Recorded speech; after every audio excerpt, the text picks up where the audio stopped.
बिस्मिल्लाहिर्रहमानिर्रहीम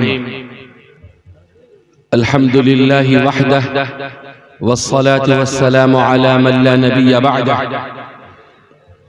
अम्मा बअद फअऊज़ु बिल्लाहि मिनश शैतानिर रजीम बिस्मिल्लाहिर्रहमानिर्रहीम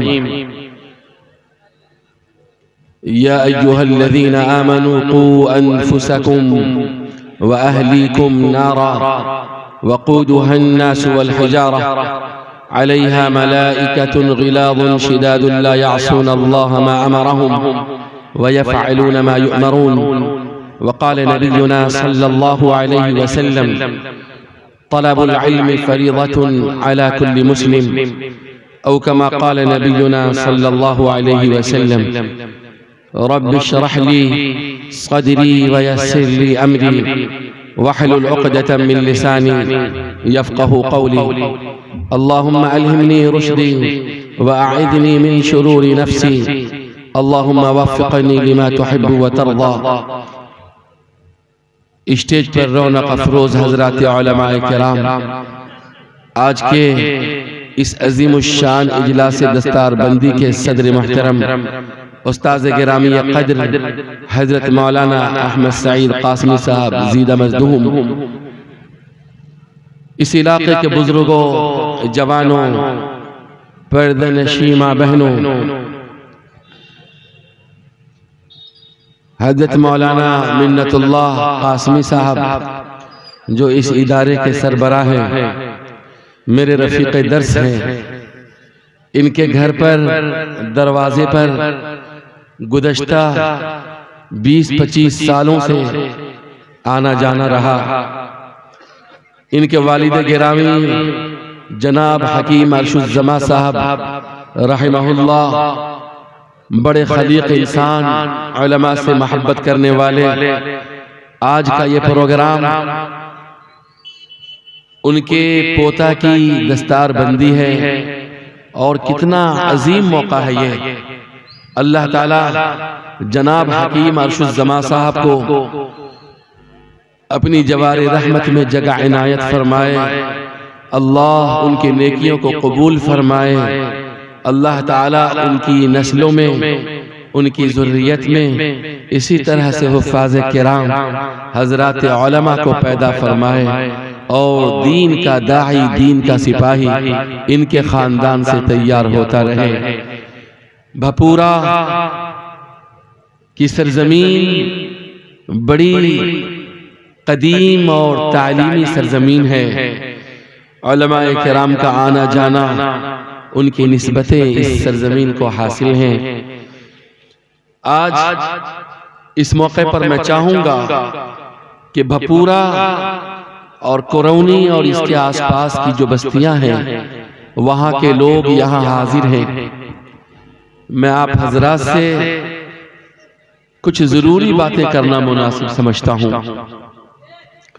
मैंने जो कुरान करीम की आयत पढ़ी है, उसकी मुनासिबत से अल्लाह ताला ने कुरान पाक में इरशाद फरमाया, या अय्युहल्लज़ीना आमनू क़ू अनफुसकुम, कि ऐ ईमान वालों, अपनी जान को, अपने आप को जहन्नम की आग से बचाओ, व अहलीकुम, और अपने घर वालों को उस आग से बचाओ, वक़ूदुहा अन्नासु वल हिजारा, कि जिसका ईंधन इंसान और पत्थर है। मेरा मुल्क के मुख्तलिफ मकामात और रियासतों में जाना होता है। मुल्क से बाहर भी जहाँ बर्रे सगीर के मुसलमान अरब सल्तनत में रहते हैं, बसा औक़ात वहाँ भी जाने का इत्तेफाक होता है। ये बात मैं हर मजलिस में कहने की कोशिश करता हूँ कि मौजूदा वक्त में हिंदुस्तान के अंदर हिंदो पाक और बर्रे सगीर के मुसलमानों पर जो मुसीबतें आई हैं और जो सबसे बड़ा फितना है, सबसे बड़ा चैलेंज है, सबसे बड़ी जिम्मेदारी है, वो जिम्मेदारी क्या है? आइए इस हवाले से आपकी खिदमत में मैं कुछ अरीज़ा रख सकूं। मौलाना अब्दुल्ला अनस क़ासमी साहब मरकजी दारुल क़ज़ा इमारत शरिया नौजवान खतीब और उभरते हुए आलिम दीन हैं। उन्होंने कई मौजू पर आप हज़रात से गुफ्तगू की। मैं बस आपसे आपके घर के ताल्लुक से चंद बातें कहना चाहता हूँ। मुझे उम्मीद है कि ये इल्मो फजल वालों की बस्ती है, मदरसा इस्लामिया शकरपुर भरवारा, उसके दामन में ये बस्ती है। आप हजरात इस इजलास से कोई पैगाम ले जाने की कोशिश करें। ऐ लोगों, चंद सालों के बाद न आप होंगे और न हम होंगे। जो इस गांव के बड़े हैं, बुजुर्ग हैं, मर्द हैं, औरतें हैं, उन्हें चंद सालों में अल्लाह के यहाँ चले जाना है। आप इस दुनिया में जो छोड़कर जाएंगे वो दो तरह की चीजें हैं। एक चीज आपकी जमीन, आपकी जायदाद, आपकी दौलत, सोने, चांदी और पैसे हैं। याद रखिए, अगर आपकी औलाद नेक नहीं बनी, ईमान वाली नहीं बनी, आपकी औलाद के अंदर दीनदारी नहीं आई, अल्लाह ताला की पहचान उसे अता नहीं हुई जी, अगर आपकी औलाद पक्की, सच्ची, वफादार, ईमान वाली जमात नहीं बन सकी, तो ऐ भपूरा के लोगों, ऐ करौनी के लोगों, ऐ भरवारा के लोगों, ऐ दरभंगा के लोगों, ऐ बिहार के लोगों, तुम्हारी जमीन, तुम्हारी जायदाद किसी काम की नहीं। तुम्हारी लाशें कब्रों में पुरानी हो जाएंगी, गोश्त के हिस्से खत्म हो जाएंगे, हड्डियां बोसीदा हो जाएंगी, चेहरे बदल जाएंगे, जिस्म बाकी नहीं रहेगा। तुम्हारी कब्रों में दूसरे लोग दफनाए जाएंगे, तुम्हारा घर खंडर बन जाएगा, तुम्हारी जमीन और जायदाद लोग उचक लेंगे, तुम्हारा नाम लेने वाला तुम्हारे खानदान में कोई बाकी नहीं रहेगा। इस भपूरा में, इस करौनी में एक दो आदमी पैदा नहीं हुए, अनगिनत लोग पैदा हुए, सैकड़ों, हजारों। जाके कब्रिस्तान में देखिए आप, कितने बड़े बड़े सूरमा, जमींदार, बड़े साहब, जिनकी हंसियां ऐसी जोरदार आवाज के साथ उठती थी कि गांव, मोहल्ला, भाइयों गूंजता था। ऐसा लगता था कि इसके दरवाजे पर कभी जवाल नहीं आएगा। आज उसका घर खंडर बना होगा। क्या आप समझते हैं कि आप बाकी रहेंगे? हरगिज़ बाकी नहीं रहेंगे। ये दुनिया है, यहाँ आने वाला जरूर जाता है। ऐ लोगों, आज हिंदुस्तान की हुकूमत, आज हिंदुस्तान के बास बरादरान वतन, आज हिंदुस्तान के कुछ नादान लोग आपके इस्लाम पर, आपके ईमान पर, आपके बेटे बेटियों की दौलत ईमान पर डाका जनी कर रहे हैं। हुकूमत और हुकूमत की सरपरस्ती में यहाँ मुतशद्दिद तंजीमें ये कोशिश कर रही हैं कि भपूरा की जो नई नस्ल है मुसलमानों की, वो मुर्तद हो जाए, काफिर हो जाए, मुशरिक हो जाए, ईमान की दौलत से फिर जाए। आपकी बेटियों को किस तरह से दायरा इस्लाम से बाहर किया जा रहा है, आप खुद अंदाजा लगाइए, आप खुद खबर लीजिए। मैं नहीं कहूंगा आपसे।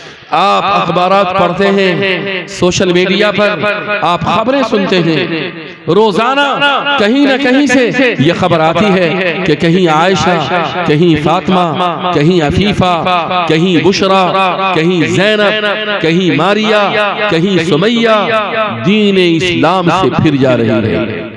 दरभंगा सिविल कोर्ट में चले जाइए। दरभंगा सिविल कोर्ट में जो वकील है, वकील और मुंशी, उससे लिस्ट लीजिए कि इस महीने में फरवरी के अंदर, गुज़श्ता जनवरी के अंदर कितनी मुस्लिम लड़की गैर मुस्लिम से शादी की है। वो आपको ब्यौरा देगा, डेटा, लिस्ट निकाल कर,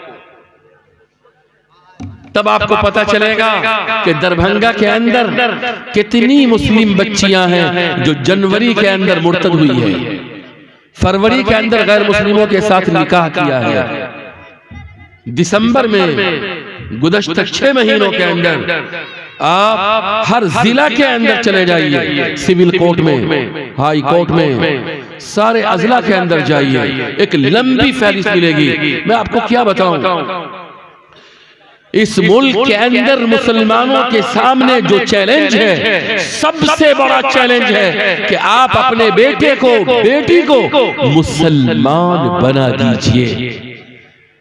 जी, आप लोगों को ये तल्ख बातें बताना बहुत जरूरी है।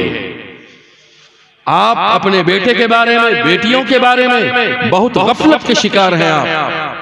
आपको अपने बेटे का, बेटियों का अगर सही चेहरा देखना है तो कॉलेज में जाइए, कॉलेज में, यूनिवर्सिटी कैंपस में जाइए, स्कूलों में जाइए, होटलों में जाइए, शहरों में जाइए, ढाबा में जाइए। जी, वहां सही तस्वीरें मिलेंगी। अपने बेटों पर, बेटियों पर आप मेहनत नहीं कर रहे हैं। इमारत शरिया के पास जो कारगुजारी है, 2-3 बातें मैं बताना जरूरी समझूंगा।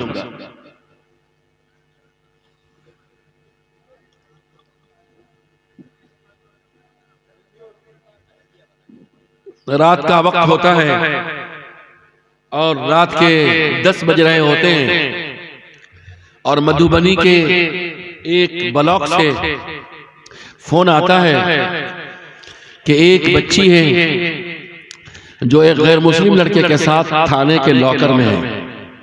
थाने के लॉकर में एक मुस्लिम बच्ची रहने वाली है समस्तीपुर की, ब्लॉक का नाम नहीं बताऊंगा मैं। और इमारत शरिया में जब फोन आता है तो वहां के कादी शरीयत को फोन किया जाता है और पूरी टीम को भेजा जाता है थाने में। थानेदार का नंबर निकाला जाता है। इमारत शरिया के पास 4 रियासतों के जो सीएम हैं, उनके जो खास मुशीर होते हैं और असिस्टेंट होते हैं, उनका नंबर होता है। आला अफसरान का नंबर होता है, MLAs का नंबर होता है, MP का नंबर, और जितने सरकारी दफातर हैं, आला ओहदेदारान, अफसरान, सबका नंबर हम लोगों के सामने होता है। थानेदार को फोन लगाया, इत्तेफाक से थानेदार मुसलमान निकला, उससे बात की, कहा कि सर बच्ची किसी कीमत पर तैयार नहीं है अपनी माँ के यहाँ जाने के लिए, अपने बाप के यहाँ जाने के लिए। बच्ची कह रही है कि मैं किसी भी कीमत पर मैं जिंदगी गुजारूंगी तो इसी लड़के के साथ गुजारूंगी। लड़का से जब बात हो रही तो लड़का कह रहा है कि मैंने कहाँ कुछ किया है, इस बच्ची से पूछिए कहाँ गए ये कुर्सी वाले लोग, कहाँ गए।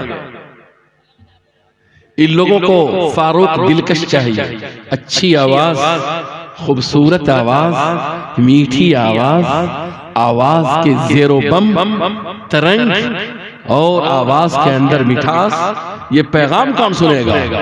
ये जो नौजवान बैठे थे, इसको बोलिए कि अपनी बहन की फिक्र करे। ये नौजवान, ये बहन के बारे में फिक्रमंद नहीं है नौजवान। ये बहन को तनहा भेजता है कॉलेज, स्कूल, कोचिंग सेंटर। मुसलमानों के सामने सबसे बड़ा मसला बीजेपी की गवर्नमेंट नहीं है। मुसलमानों के सामने सबसे बड़ा मसला RSS नहीं है, शिवसेना नहीं है, बजरंग दल नहीं है, विश्व हिंद परिषद नहीं है। मुसलमानों के सामने हिंदुस्तान के अंदर जो सियासी उतार चढ़ाव है, ये मसला भी नहीं है। हिंदुस्तानी मुसलमान जो 20 करोड़ 25 करोड़ है हिंदुस्तान के अंदर, इसके बिलमुकाबिल एक तहजीब है, एक धर्म है। जिस धर्म ने करवट लिया है, उस धर्म के बुजुर्गों के अंदर, जवानों के अंदर, मर्दों के अंदर, औरतों के अंदर मजहब अहया परस्ती ने करवट ली है। और वो हिंदू धर्म से ताल्लुक रखने वाले लोग आज अपने धर्म पर मुसलमानों से ज्यादा पुख्तगी के साथ रात दिन अमल पैरा होने की जिद्दोजहद और कोशिशें कर रहे हैं। ऐ भपूरा के लोगों, कहां हो तुम? ऐ करौनी के मुसलमानों कहां सो रहे हो तुम, ऐ भरवारा के नौजवानों कहां हो तुम, ऐ दरभंगा के सपूतों कहां तुम लगे हुए हो। याद रखिए, तहजीब की कशमकश जब होती है तो कोई ना कोई तहजीब गालिब आती है। कौन सी तहजीब गालिब आती है? जिस तहजीब के मानने वाले बेदार होते हैं। ये जो नौजवान है बपूरा का, और ये जो नौजवान है करौनी का, और ये जो नौजवान है यहां से लेकर के बिठौली चौक और इधर भरवारा तक और दूर तक जाले तक चले जाइए, इन नौजवानों के बारे में आप बुजुर्ग लोग बैठे हैं, आपसे मैं पूछना चाहता हूं, आपके नौजवान की एनर्जी, ताकत, सलाहियत, इसकी एक्टिविटी, इसकी सरगर्मियां कहां लग रही है? ये नौजवान अपनी ताकत, एनर्जी, अपनी अकल, दानिशमंदी, अपनी एक्टिविटी, अपनी सरगर्मियां ये कहां लगा रहे हैं? अगर ये मस्जिद में नहीं लगा रहे हैं, मदरसा तौहीदिया कब्र रूम में नहीं लगा रहे हैं, अगर ये गांव के अंदर, समाज के अंदर कोई तामीरी काम नहीं कर रहे हैं, अगर इनकी कोई ऑर्गेनाइजेशन नहीं है, अगर भपूरा के अंदर भपूरा के 20 नौजवानों की कोई तालीमी कमेटी नहीं है, अगर ये इस गांव के बच्चियों के बारे में, बच्चों के बारे में, मकतब के बारे में, मदरसे के बारे में, कोचिंग सेंटर के बारे में, यतीम बच्चों के बारे में और बेवाओं के बारे में, गरीब लड़कियों के बारे में, गांव की तरक्की के बारे में, गांव की फलाह बहबूद के बारे में, गांव को आगे ले जाने के बारे में, गांव के अंदर जितनी जरूरतें हैं उन सारी जरूरतों को पूरी करने के बारे में गांव के अंदर इत्तेहाद हो, गांव के अंदर इत्तेफाक हो, गांव का मदरसा जिंदा हो, मकतब जिंदा हो, मस्जिदें आबाद हो, और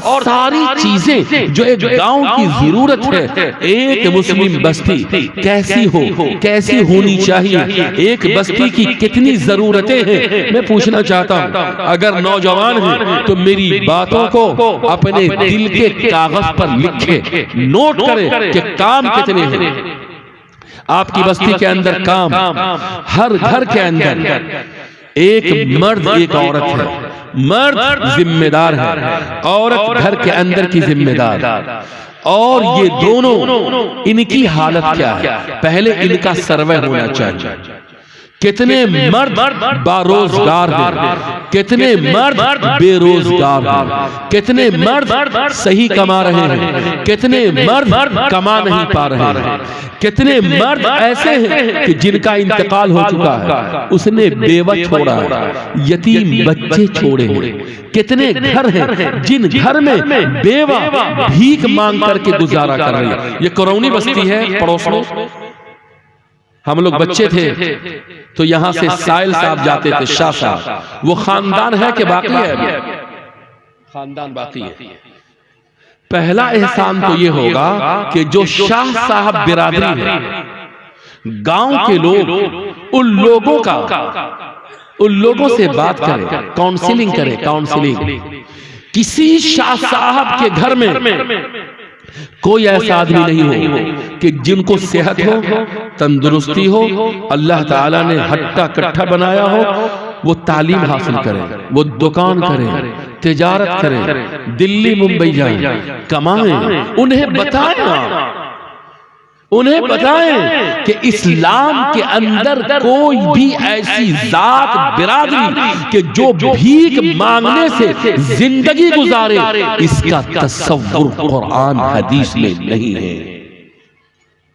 हराम है, हराम है, हराम है इस उम्मत के नौजवानों पर, मर्दों पर कि सेहत हो, तंदुरुस्ती हो, वो कमा सकता हो, खा सकता हो, उसके बावजूद वो भीख मांग कर जिंदगी गुजारे। 50 एरिया में करौनी का फकीर और शाह साहब मशहूर है। ये काम इस गांव के अंदर कौन करेगा? किसी न किसी को आगे बढ़ना पड़ेगा।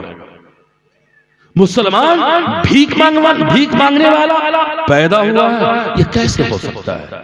वो उम्मत जो उम्मत देती थी वो भीख कैसे मांग सकती? मैं नौजवानों से कह रहा हूं, बहरहाल ये बात ज़िम्नन निकल गई, ये भी एक बहुत बड़ा काम है। मैं नौजवानों से कहना चाहूंगा, जो बेवा है बेवा, उसका रिकॉर्ड नौजवानों के पास होना चाहिए। आप लोग बैठे भपूरा के यहां कौन कौन लोग हैं? हाथ उठाइए तो। भपूरा के 1 2 3 4 5, भपूरा के 6 7 साथी आदमी भपूरा के। करौनी के कितने आदमी? हाथ उठाइए। करौनी के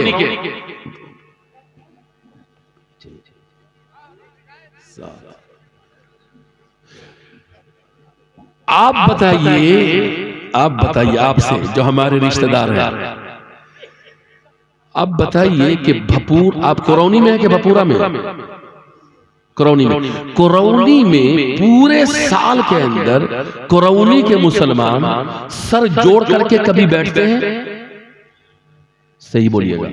भपूरा का कौन कौन है? हाथ उठाइए तो भपूरा के लोग। मुझे आप बताइए, भपूरा में पूरे साल के अंदर भपूरा के मुसलमान सर जोड़ करके भपूरा बस्ती की तरक्की के लिए, मसाइल को हल करने के लिए सर जोड़ करके बैठते हैं? आप लोगों की बस्ती का हाल ये है, यहां कोचिंग सेंटर चला रहे हैं बच्चियों के लिए, मुस्लिम बच्चियों के लिए कोचिंग सेंटर चला रहे हैं। नौजवानों की कोई कमेटी है यहां? नौजवानों की कोई कमेटी है? नहीं। करौनी के अंदर है नौजवानों की कोई कमेटी? मुहर्रम कमेटी होगी, मुहर्रम कमेटी। ले ताड़ी तो दे ताड़ी। आहा, बुजुर्गों, मौजूदा वक्त में मुल्क के अंदर मुसलमानों की जो सूरत हाल है, उस सूरत हाल का अंदाजा आप लगा सकते हैं कि बड़ी बड़ी बस्ती है, बड़े बड़े खानदान हैं, पढ़े लिखे लोग हैं। पूरे साल बस्ती के जो 10-20 मसाइल हैं, उसको हल करने के लिए बस्ती के 5 आदमी सर जोड़कर नहीं बैठते हैं। ऐ नौजवानों, तुम्हारे हाथ में शराब की बोतल है, शराब की पाकिट है, पाकिट पाउच, पन्नी है, पन्नी शराब की।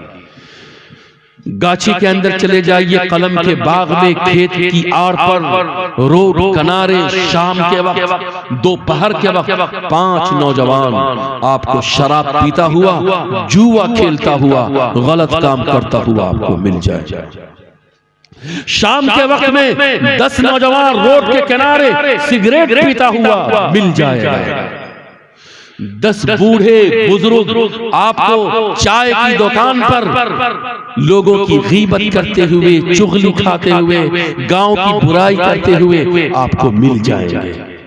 मगर बस्ती तरक्की करे, बस्ती के अंदर काम हो, बस्ती के मसाइल हल हो, बस्ती के अंदर बच्चों की तालीम हो, मदरसे का निजाम मजबूत हो, मकतब का निजाम मजबूती के साथ जारी और सारी रहे, यतीम बेटियों की शादी की जाए, बेवाओं के सर पर सहारा की छांव डाली जाए, गांव के अंदर मसाइल को हल किया जाए। किसके क्या मसाइल है, कौन मकरूज है, कौन महिला समूह लौन में मुब्तला है, किसके यहाँ फाका कशी है, किसके यहाँ लड़ाई है, किसके यहाँ झगड़े हैं, किसके 2 भाई आपस में केस मुकदमा लड़ रहे हैं और सिविल कोर्ट में और हाई कोर्ट में दौड़ते दौड़ते चप्पल टूट गई और बीघा की बीघा जमीन बिक गई। एक ऐसी जमाअत नहीं है, एक ऐसी कमेटी नहीं है, चंद ऐसे बुजुर्ग नहीं है, चंद ऐसे नौजवान नहीं है जो अपने भपूरा बस्ती के लिए, करौनी बस्ती के लिए सर जोड़ करके बैठे,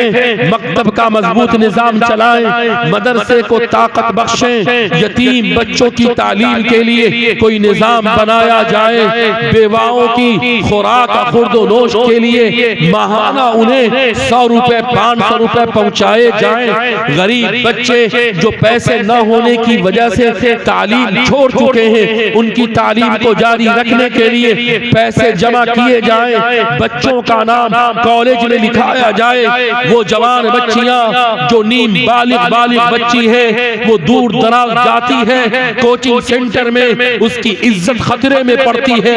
ऐसी नौजवान बच्चियों के लिए 7वीं क्लास, 8वीं क्लास, 9वीं क्लास, मैट्रिक की तैयारी के लिए करौली भपूरा के बीच में एक अच्छे टीचर के जरिए बुजुर्गों की निगरानी में बेहतरीन मैथ, फिजिक्स, केमिस्ट्री, बायो के ट्यूटर को रख करके, मास्टर को रख करके कोचिंग का मजबूत निजाम चलाया जाए। नौजवानों की ऐसी जमात हो जो नौजवान हर घर का सर्वे करे और 5 साल से लेकर 7 साल तक के बच्चे जो मकतब में आए, दीन सीखें, इस्लाम सीखें, कलमा सीखें, अल्लाह की पहचान, रसूल की पहचान, आखिरत पर यकीन, इस्लाम मजहब के अंदर हलाल क्या है, हराम क्या है, ये सारी चीजें सीखने के लिए मकतब का निजाम बच्चे चलाएं। मकतब के अंदर 5 साल से लेकर और 7 साल के बच्चे बच्चियां लाजमी तौर पर आए। इसकी निगरानी करने के लिए न तो गांव के अंदर कोई बूढ़ा है, न कोई मालदार है, न कोई बड़ा सपूत है, न कोई भी, न ऊंचे खानदान से, न नीचे खानदान से, न पढ़े लिखे खानदान से, किसी को कोई फिक्र नहीं है। गांव की सूरत हाल ये है कि गांव अनाथ है, यतीम है। नेता हर घर में नेता, हर घर में नेता, इतना नेता कि अगर मुखिया का इलेक्शन हो तो मुसलमानों में दश्त खड़ा हो गया। मौलाना सुफियान नदवी साहब, एक पंचायत है, एक पंचायत, और दश्त मुसलमान मुखिया में खड़ा हो गया। अब पड़ोस में श्याम जी का घराना और श्याम जी की बस्ती है। ए मौलाना सुफियान साहब, श्याम साहब और राम साहब की बस्ती में एक आदमी खड़ा हुआ और करौली भपूरा में 10 नेता खड़ा हो गया। जो ढेला उठाओ उसके नीचे से एक नेता निकलेगा। काम के वक्त में कोई नजर नहीं आएगा। इमारत शरिया में फोन आता है कि वो जो बच्ची है, उस बच्ची को किसी तरह से समझा बुझा करके थाना से रिकवरी करवा दीजिए, उसकी माँ बहुत रो रही है और उसका बाप जो है वो बिल्कुल बेहोश हो रहा है। हर 5 मिनट में उसके बाप को जो है गशी तारी हो जा रही है। आप नौजवान हैं, अरे गांव के वो लोग कहां मर गए थे जब वो नौजवान बच्ची घर के बाहर खड़ी होती थी। एक गैर मुस्लिम लड़का आता था और बच्ची को अपनी मोटरसाइकिल पर बिठाता था। गांव का नौजवान कहां मर गया था, बूढ़ा कहां मर गया था, नेता कहां मर गया था, मस्जिद के इमाम साहब कहां थे, मदरसे के जिम्मेदार मौलाना मिन्नतुल्लाह कासमी साहब कहां थे, गांव के बड़े सरपंच, मुखिया, वार्ड काउंसलर कहां मर गए थे। ऐ लोगों, तुम्हारी सूरत हाल ये है कि तुम्हारे मोहल्ले में, तुम्हारी बस्तियों में, तुम्हारी चौखट पर और तुम्हारी दहलीज पर एक गैर मुस्लिम लड़का आकर के और फातिमा को और जैनब को और रुकैया को अपनी मोटरसाइकिल पर बिठाकर होटल ले जाता है। 5 घंटे रखता है, उसकी इज्जत से खिलवाड़ करता है, अय्याशी करता है, और जब हमल ठहर जाता है तो एबॉर्शन के लिए जनाब कमरुद्दीन साहब का हॉस्पिटल में पहुंचता है और जनाब डॉक्टर कमरुद्दीन मौलाना अहमद हुसैन को फोन करते हैं कि एक नौजवान बच्ची आई है, एक हिंदू लेकर के आई।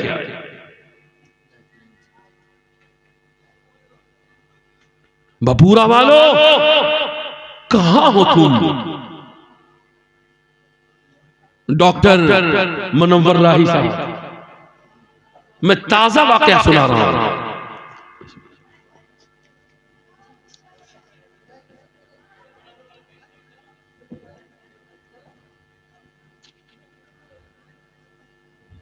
माइक बहुत आवाज खींच रहा है। डॉक्टर मुनव्वर राही साहब प्रोफेसर हैं, दरभंगा के हैं, एक कॉलेज में प्रोफेसर है। एक बच्ची को देखा कि कॉलेज के कैंपस में वो बच्ची एक गैर मुस्लिम लड़के के साथ हंसी मजाक कर रही है।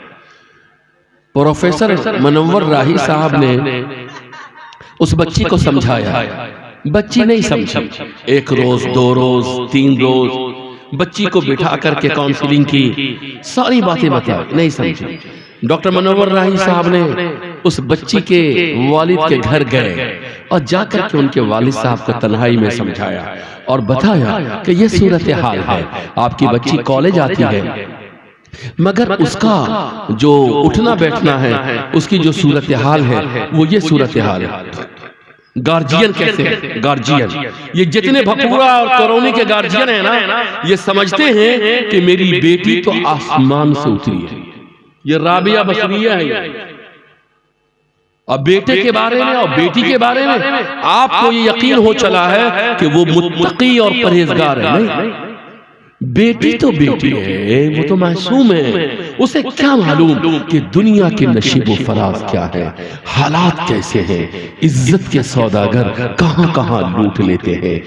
जिस जिंदगी के जिस मरहले में हमारी बेटियां होती हैं, हमारे बेटे होते हैं, किस तरह से शैतान उसे वरगलाता है और इज्जत का सौदा करता है। बच्चों को क्या मालूम, बच्चियों को क्या मालूम, ये अनमैच्योर नापुख्ता उम्र जिसके अंदर शऊर की कमी होती है, बसीरत की कमी होती है, एहसास की कमी होती है, दानिशमंदी की कमी होती है, इदराक की कमी होती है, सोचो समझ की, फहम की, दानिशमंदी की वो मैच्योरिटी नहीं होती जो आपके अंदर अल्लाह ताला ने अता फरमाई है। बच्ची तो बच्ची है, बहक सकती है, कदम डगमगा सकता है, इज्जत पे हर्फ आ सकता है, इज्जत को धब्बा लग सकता है, इस्मत पर दाग आ सकता है, उसके हीरे को खराश लग सकती है। ऐ लोगों, बच्ची पर कड़ी नजर रखो। डॉक्टर मुनव्वर राही साहब ने उस बच्ची के वालिद को उसके घर जाकर के समझाते हैं तो उसके बाप आपकी तरह आपे से बाहर हो जाते हैं, गुस्से में तमतराक, आग बगोला और बिल्कुल चेहरा सुर्ख के मुनव्वर राही साहब, आपने मुझे समझा क्या है, मैं ऐसा वैसा नहीं, मेरा खानदान ऐसा वैसा नहीं, मेरी बेटी ऐसी वैसी नहीं। आपने मेरी बेटी के खिलाफ लबकुशाई कैसे की, जबान कैसे खोली आपने मेरी बड़ी बच्ची पे इल्जाम कैसे लगाया, तोहमत कैसे बांधी। आप अभी मेरे घर से वापस चले जाइए, आप मेरी बच्ची को गलत नजर से देख रहे हैं। प्रोफेसर का यकीन नहीं किया। भपूरा के मुसलमानों याद रखो, पहले ये मोबाइल नहीं था, बच्ची नीम बालिग हो जाती थी और उसे बहुत सारी बातें मालूम नहीं होती थी। पहले के आज से 15 साल 20 सालों पहले की बच्चियां भोली होती थी, मासूम होती थी, हया कूट कर उसके अंदर भरी होती थी। आजकल की बच्चियां जो इस मोबाइल के जमाने में हैं, याद रखिए उसे सारी दुनिया मालूम है, वो सारी बुराई जानती है, उसे सब कुछ मालूम है।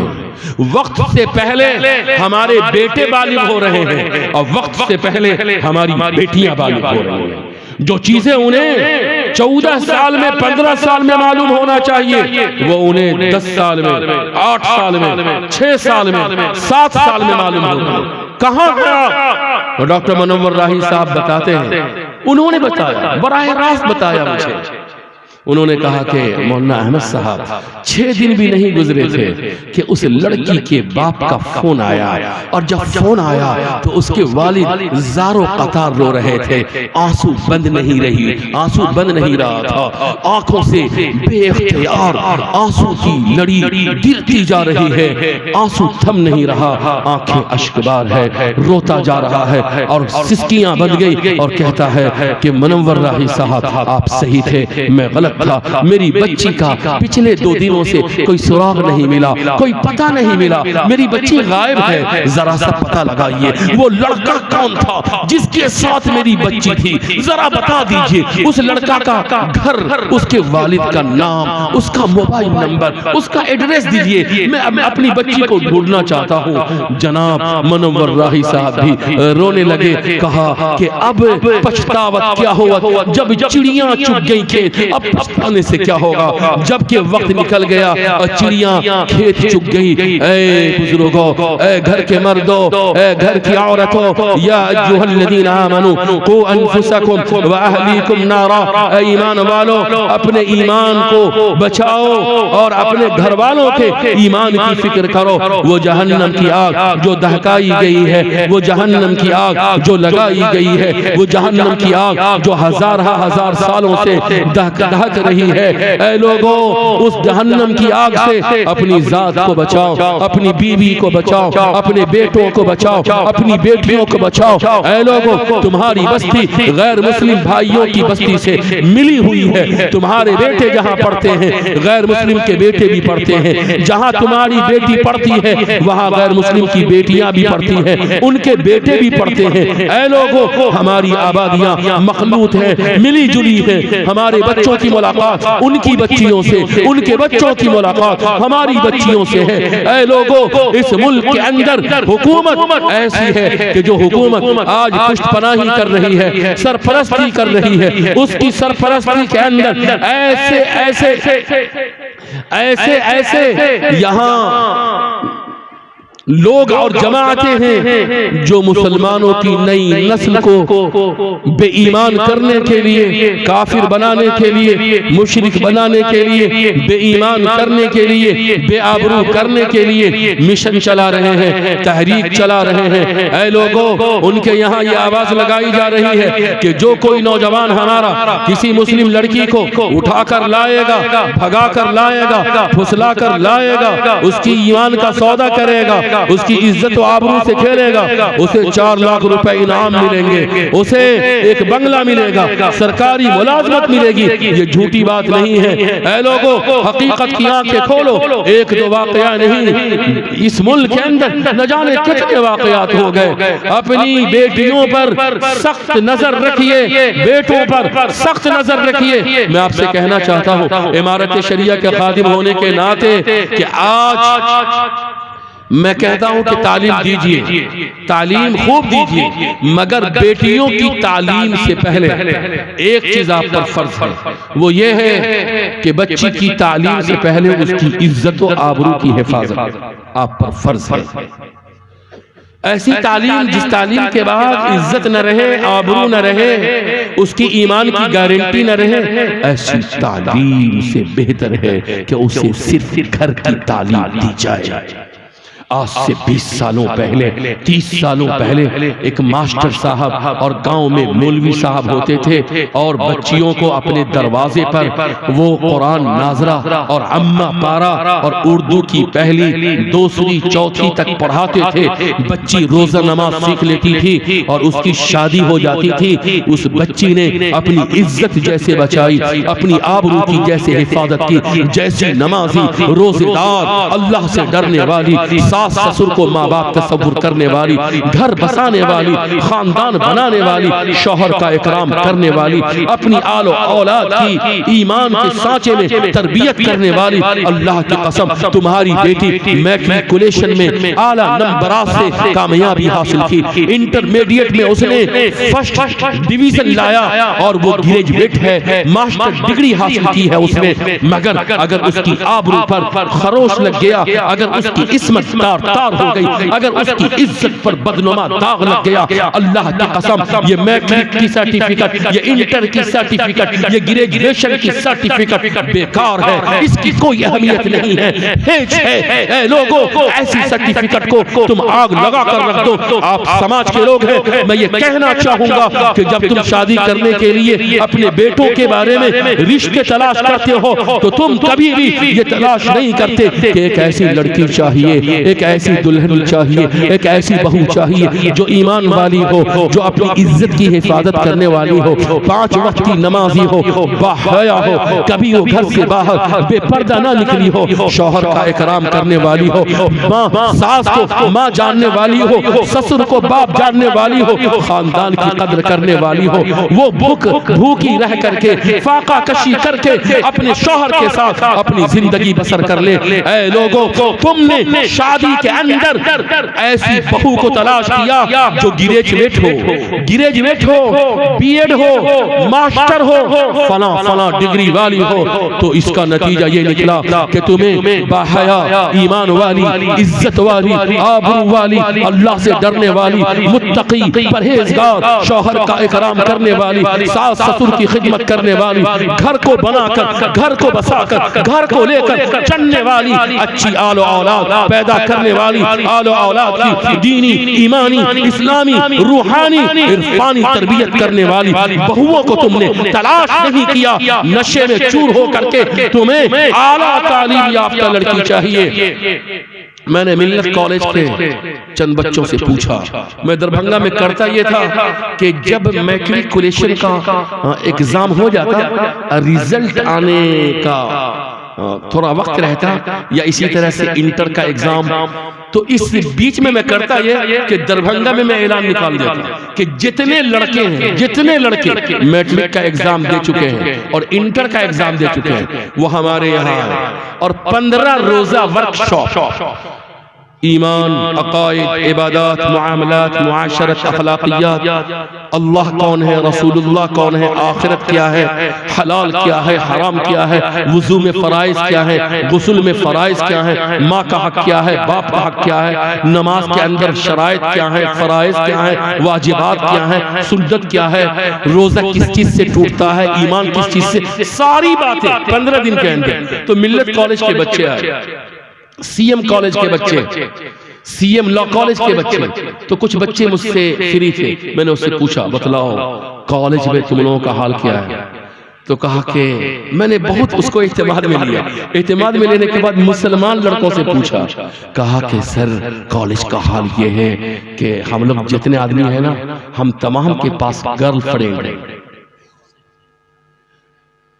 क्या है? बच्चों ने क्या कहा? हजरत हम तमाम लोगों के पास गर्लफ्रेंड्स है। गर्लफ्रेंड समझा जी? हम लोग सोच नहीं सकते थे उस समाज में, और लड़की को अगर देख लेते सामने तो लड़की क्या पानी पानी होती कि उससे पहले जो लड़का उस रास्ते में जाता होता वो पानी पानी हो जाता था। कॉलेज के अंदर जो मुस्लिम बच्चे हैं सबके पास गर्लफ्रेंड्स हैं। तो हमने कहा कि जिसके पास गर्लफ्रेंड नहीं होती है, कहा कि सारे लड़के उसका मजाक उड़ाते हैं। हमने कहा मुस्लिम बच्चियों का क्या हाल है? कहा हजरत सारी मुस्लिम बच्ची। हमने कहा क्या सारी मुस्लिम बच्ची? क्या हर मुस्लिम बच्ची का कोई ना कोई बॉयफ्रेंड है। कहां की बात है ये? America, Oxford university, Cambridge university, America, London नहीं, जापान, मलेशिया नहीं, दरभंगा की बात है ये। वहां के कॉलेज का हाल ये है, यूनिवर्सिटी के कैंपस की हालत। अल्लाह अकबर कबीरा। ऐ लोगों, ऐ बुजुर्गों, याद रखिए ये जो कोचिंग सेंटर है, कोचिंग सेंटर सबसे ज्यादा बेहयाई कोचिंग सेंटर में है। मैंने दरभंगा के अंदर कोचिंग सेंटर जो चलाते हैं मुस्लिम नौजवान लड़के मुझसे मुतासिर होकर के मेरे पास आते थे। किस चीज की कोचिंग सेंटर है तुम्हारे पास? बायो की। तुम्हारी किस चीज की कोचिंग सेंटर है? मैथ्स की। तुम्हारी किस चीज की कोचिंग सेंटर है? फिजिक्स की। अच्छा एक बार बतलाओ, तुम अपनी कोचिंग सेंटर में बच्ची का बैच अलग कर दो और बच्चों का जो बैच है उसको अलग कर। नहीं सर, क्यों नहीं? क्यों जी? फिर हमारे यहाँ बच्चे नहीं आएंगे। तो बच्चे क्यों आएंगे? कैसे आते हैं बच्चे? कहा सर बच्ची को रखना पड़ता है साथ में, जब बच्ची को साथ में रखते हैं तब बच्चे आते हैं। अल्लाह की कसम, अल्लाह हाजिर व नाजिर है।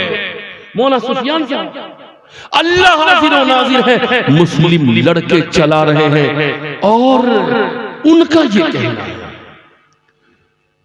एक दो बच्ची नहीं, एक साल में 20 मुस्लिम बच्ची दरभंगा की सरजमीन से गैर मुस्लिम लड़के के साथ भागी, और उसका असर मेरे ऊपर इतना ज्यादा हुआ तो मैंने मौलाना आफ्ताब गाजी कासमी को मैंने भटकल से दावत दे के बुलाया। हजरत आप आइए, दरभंगा की सूरत हाल ये है कि एक साल में 20 मुस्लिम बच्ची गैर मुस्लिम लड़कों के साथ राह फिरार इख्तियार की। कुछ बच्ची तो दरभंगा में ऐसी है कि जो गैर मुस्लिम के साथ वो भी ऊंचा नहीं, बहुत नीचा, नाम नहीं लूंगा मैं, बहुत निचली बिरादरी में उसके साथ वो आज भी गैर मुस्लिम बन करके एक अच्छे खानदान की मुस्लिम बेटी जिंदगी बसर कर रही है। मुसलमान अपनी आंखों से देखता है कि मुसलमान की कोख की निकली हुई बाप मुसलमान, माँ मुसलमान, दादा मुसलमान, दादी मुसलमान, पूरा खानवादा मुसलमान, पूरा शजर नसब ईमान वालों से भरा हुआ है। उसकी लख्त जिगर, नूरे नजर, जिगर गोशा, वो आज इतना सिंदूर लगा करके, कुफ्र का माला पहन करके, गैर मुस्लिम का हाथ थाम करके मंदिर में जाती है और मंदिर में शिरकिया कुफ्रिया कलिमात पढ़ करके वापस आती है। ऐ लोगों, उसके बाप पर कैसा गुजरता होगा, उसकी मां पर कैसा गुजरता होगा जब उसके वालिदैन रास्ते में अपनी बच्ची से मुलाकात कर लेते होंगे। ये एक जगह का वाकया नहीं, हर जगह का यही वाकया है। शहर क्या, देहात क्या, हर जगह ये आग लगी हुई है। ऐ भपूरा के मर्दों, ऐ भपूरा की औरतों, या अय्युहल्लज़ीना आमनू कू अनफुसकुम, अपने आप को जहन्नम से बचाओ। और ये जो अल्लाह ने बेटे दिए हैं, ये जो अल्लाह ताला ने बेटियों की दौलत अता फरमाई है, इमारत शरिया क्या करेगी? इमारत शरिया से ये खादिम आपके दरमियान आकर के आपको आईना दिखा रहा है। सूरत हाल क्या है? सूरत हाल ये है कि जिस लड़की के पास ये मोबाइल है, इस मोबाइल का मतलब यह है कि उसके पास किसी भी अननोन लड़के का फोन आ सकता है।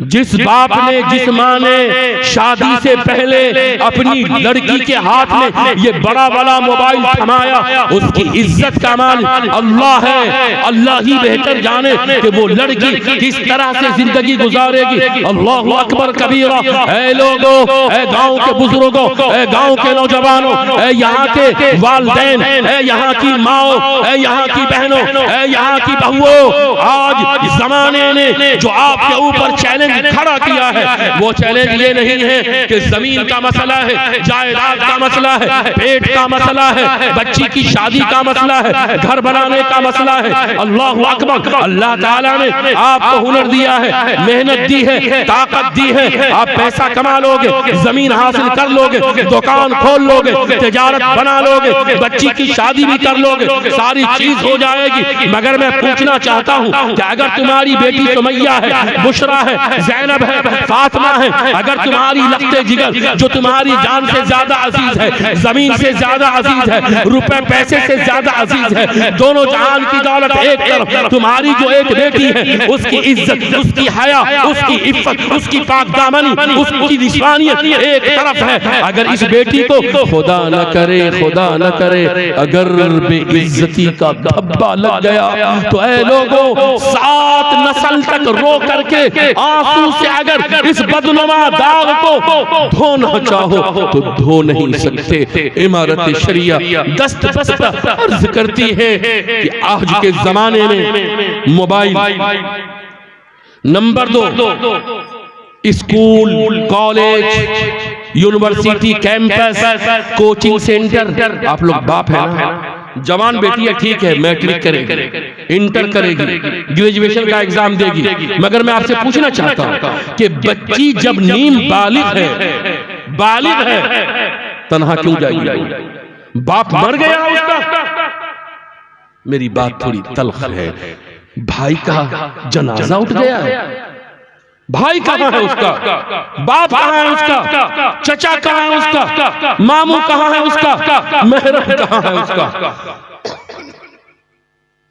महरम पर फर्ज है कि महरम अपनी भांजी को, अपनी भतीजी को, अपनी बेटी को, अपने नूरे नजर को अपने साथ ले जाए और कोचिंग सेंटर पहुंचाए। कोचिंग सेंटर पर जो टीचर पढ़ा रहा है वो इधर का है कि उधर का है, बाहया है कि बेहया है, वो नौजवान लड़की से आंखें लड़ा रहा है कि वो ईमानदारी के साथ पढ़ा रहा है।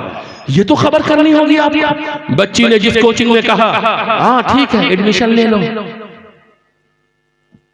माँ पर, भाई पर, बाप पर फर्ज है कि कोचिंग सेंटर जाए, टीचर से मुलाकात करे, माहौल देखे। अगर बच्ची का सेपरेट अलहदा अगर बैच है, नज्म है पढ़ाई का, टीचर ईमानदार है, टीचर के अंदर गैरत है, दूसरी बच्ची को अपनी बच्ची समझता है, कुछ उम्र दराज है, तो ऐ लोगों वहां बच्ची को भेजो। और क्या भपूरा और करौनी के मुसलमान कंगाल हैं, इनके पास पैसे नहीं है, दौलत नहीं है, इनके बेटे नहीं कमा रहे हैं। अरे सब कुछ है आपके पास। अगर गैरत जिंदा है, ईमान जिंदा है, हमीयत इस्लाम जिंदा है, बेटी की इज्जत प्यारी है, करौनी के चौक पर, भपूरा के चौक पर 3 यहाँ का रहने वाला नौजवान बेहतरीन ट्यूटर लाए और यहाँ पर कोचिंग सेंटर बनेगा गांव के अंदर। इस गांव की सारी बच्ची जो नीम बालिग है, 7वीं किला, 8वीं किला,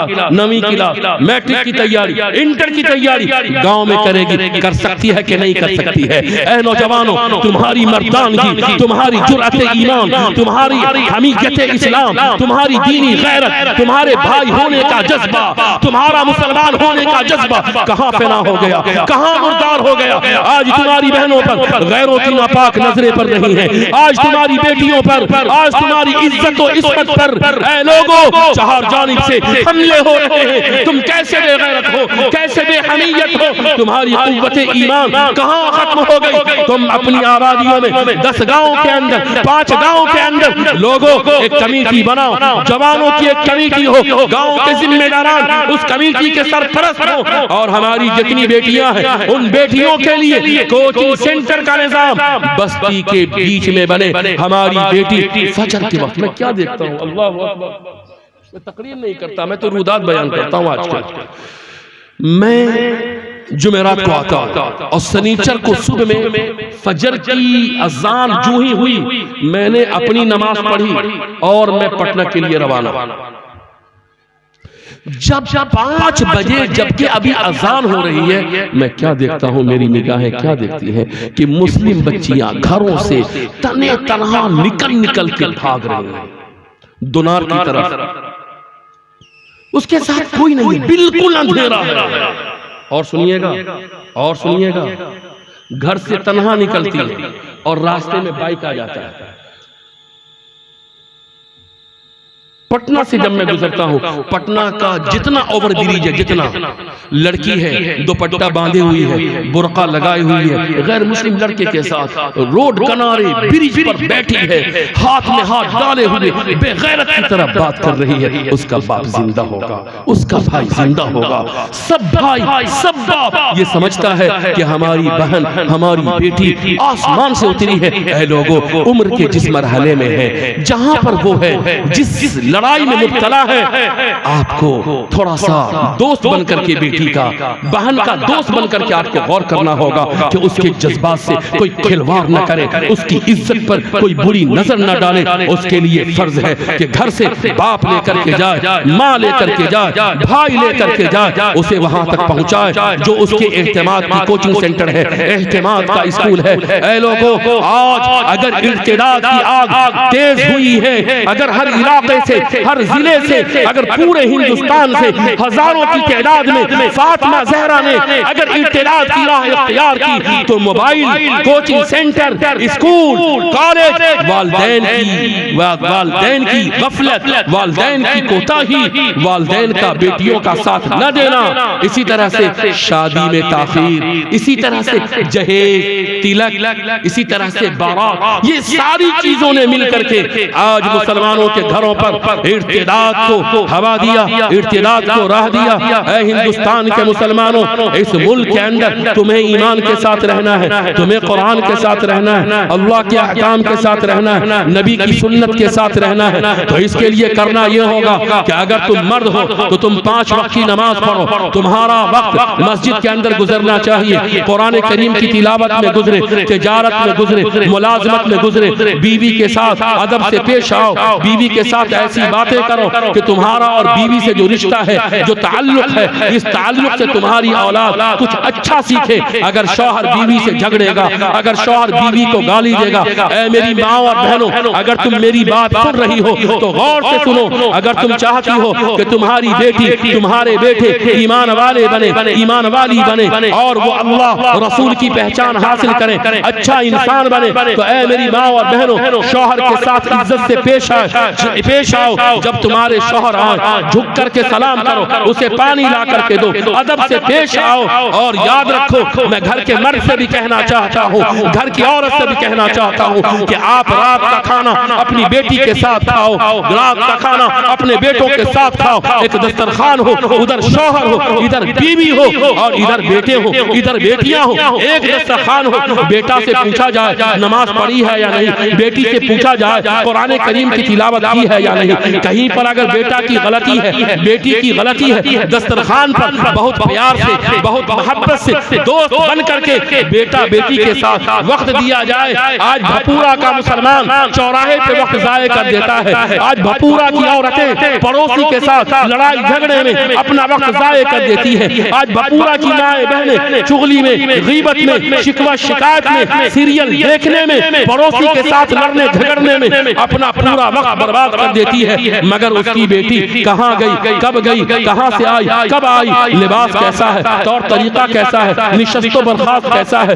रहन सहन कैसा है। आज उसकी जिंदगी में गैर मामूली तब्दीली रूनमा हुई है। बेटी के हाथ में मोबाइल तो दिया नहीं, मोबाइल कहाँ से आया, बेटी को कपड़ा तो दिया नहीं, ये कपड़ा उसके बदन पर कैसे आया। बेटी के मदरसे का वक्त, स्कूल का वक्त, कोचिंग सेंटर का वक्त 4 बजे मुकम्मल हो जाता है और अब तक 2 घंटे गुजर गए, बेटी आई नहीं। ऐ मेरी माओ, ऐ मेरे बुजुर्गों, याद रखो, अगर ये नजर तुम्हारी औलाद पर नहीं रही तो याद रखिए इर्तिदाद का फितना और आगे बढ़ेगा। बरादराने वतन के उन लोगों ने जिन्होंने तशद्दुद के साथ, नफरत के साथ मुसलमानों के दीन को, मुसलमानों के ईमान को, मुसलमानों की तहजीब को, मुसलमानों की मुबारक जमात को उन्होंने जो कमजोर करना चाहा है। इस्लाम के खिलाफ कुफ्र की जो आंधियां खड़ी हुई हैं, ईमान के खिलाफ जो तूफान जो सर पर खड़ा है, ईमान का सौदा करने के लिए, ईमान को मलियामेट करने के लिए, इस्लाम को नेस्तो नाबूद करने के लिए, ऐ घर के लोगों,